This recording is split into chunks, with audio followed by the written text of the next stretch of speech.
Now talk about the latest political polling. This is a poll from Find Out Now.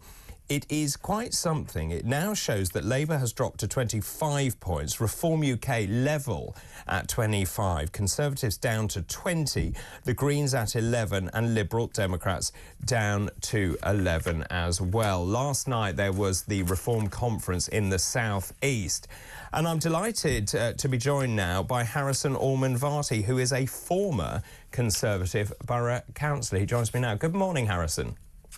Good morning, David. You and your viewers won. What's that, sorry? You and your viewers have won the battle and you've won me over. So tell us more.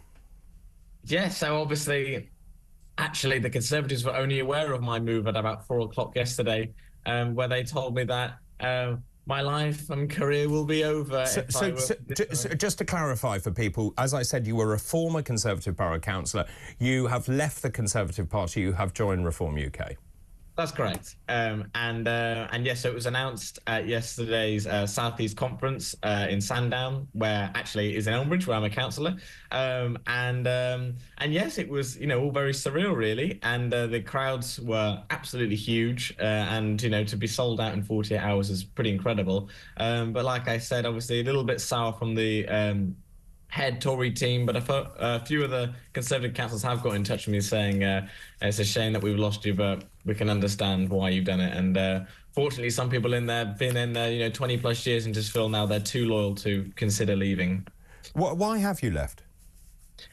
I think personally, the last couple of weeks, anybody who's watched the news has realised that I believe that the Conservatives are now in a position that is impossible to revive, certainly until the next general election.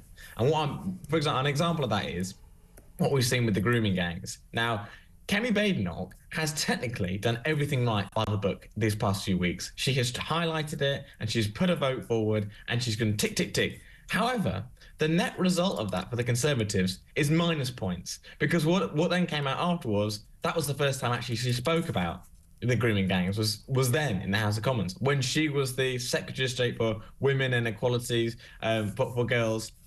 So that will haunt them, and it'll be a case of no matter what they say or what they try to do, it will constantly be smacked down with, well, you had the opportunity to do it, and now you're only saying it because you're desperate to get back into power.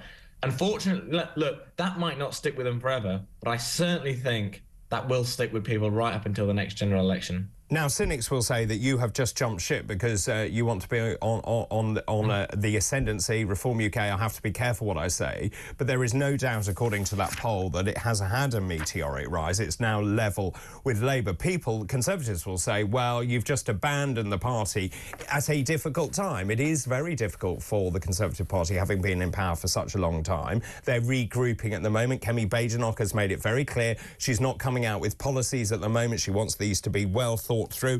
You're a traitor, aren't you? Absolute rubbish. Anybody who knows the patch that I am in, which is Elmbridge in Surrey, I am now, by default, the leader of Reform UK in the council because I'm the only person there. We didn't do particularly well in the general election. There's not been any groundwork done for Reform. It would have been a much easier option for me to simply stay as a Conservative and have my allocations on my committees. I have taken the difficult choice here to kind of step away from that. And unfortunately, all right, fine, they are doing good nationally, but we all know that the system we're in, it doesn't matter how good you do nationally, it's only how good you do in your own patch because of the system we have of first past the post.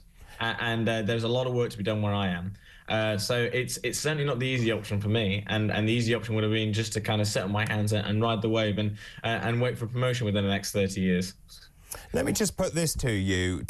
There's been movement in the other direction. 12 Reform UK councillors have announced they're going to resign in protest against Nigel Farage, branding the party leader disloyal and autocratic. Obviously, this adds pressure to Nigel Farage. I'll talk more about that.